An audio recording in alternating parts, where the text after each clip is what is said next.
দর্শক, স্বাগত জানাচ্ছি চক্ষুকর্ণের বিবাদ ভঞ্জনের নতুন ভিডিওতে। তবে আজকের আলোচনা কিন্তু বেশ গুরুগম্ভীর। পুরো ভিডিওর সাথে থাকলে অনেক কিছু নতুন করে জানবেন, বিবেক থাকলে বিশ্বাসও করবেন।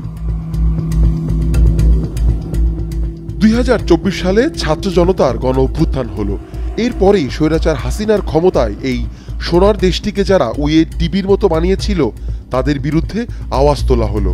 সকল অন্যায়, শোষণ আর বৈষম্যের গতিতে তখন লাগাম পড়ল। কিন্তু সবাইকে কি জনসম্মুখে আনা গেল, বা সবার অভিযোগ কি গৃহীত হলো? উত্তরটি হবে না। কিছু দক্ষ শয়তান খোলস পাল্টে মিশে গেল জনতার ভিড়ে। খুঁজে খুঁজে তাদেরকে বের করে আমরা তুলে দিচ্ছি কথিত বিবেকবান সরকারের ডিনার টেবিলে। আজ ডিনার টেবিলে পরিবেশন করা হবে আবুল খায়ের গ্রুপকে। বিভিন্ন গ্রুপের আর্থিক অপরাধের তদন্তে সরকার যখন কমিটি গঠন করছে, তখন সেই তদন্তের তালিকায় দেখা যায়নি আবুল খায়ের গ্রুপের নাম।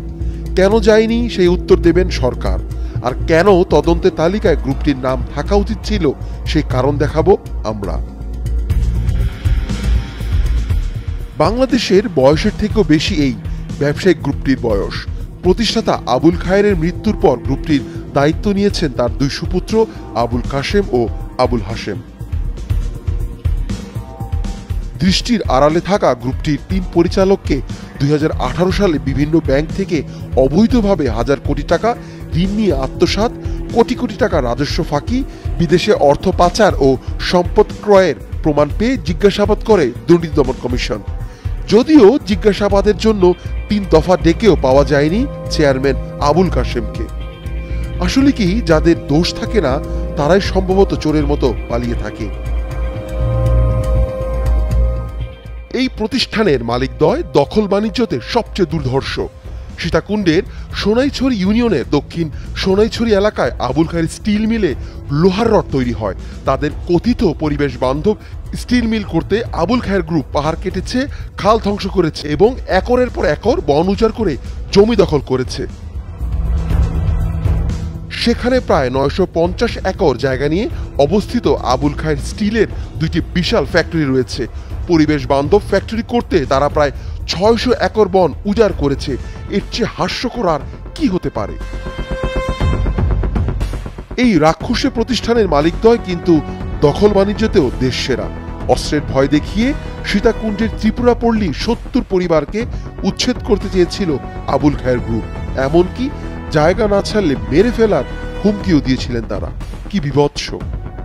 আবার আদালতে নিষেধাজ্ঞা অমান্য করে সাধারণ মানুষের অন্তত 600 বিঘা জমি দখল করেছে আবুল খায়ের গ্রুপের অঙ্গ প্রতিষ্ঠান শাহ সিমেন্ট।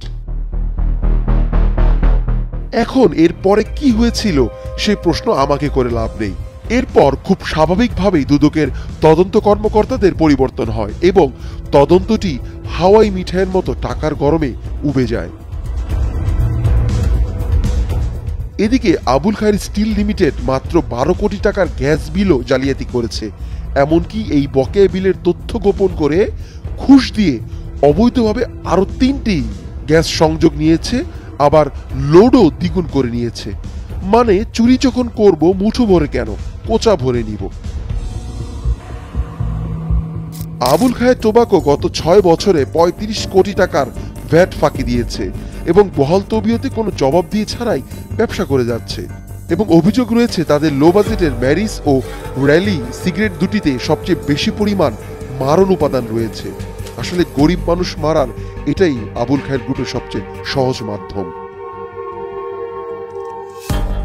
এদিকে এনবিআর সূত্রে জানা যায় আবুল খায়ের টোবাকো কোম্পানি লিমিটেড দীর্ঘদিন ধরে উৎপাদিত সিগারেটের প্যাকেটে জাল ব্যান্ডরোল বা স্ট্যাম্প ব্যবহার করে আসছে।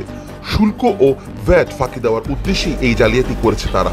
2021 সালের এক নথিতে জানা যায় নকল ও পুনর্ব্যবহৃত ট্যাক্স স্ট্যাম্প ও ব্যান্ডরোল ব্যবহার করে অবৈধভাবে সিগারেট নিয়মিত বাজারে ছেড়েছে আবুল খায়ের টোবাকো এবং এর মাধ্যমে তারা প্রায় 165 কোটি টাকা রাজস্ব ফাঁকি দিয়েছে। এবার আসি তাদের ব্যাংক ঋণ প্রসঙ্গে। আবুল খায়ের গ্রুপের 2015 সালে ব্যাংক ঋণ ছিল 1700 কোটি টাকার মতো। 2018 সালে এসে সেটা দাঁড়িয়েছে প্রায় 8000 কোটি টাকাতে। দেশের প্রায় 18টিরও বেশি ব্যাংক থেকে এই হাশেম কাশেম রাক্ষস ঋণ নিয়েছে।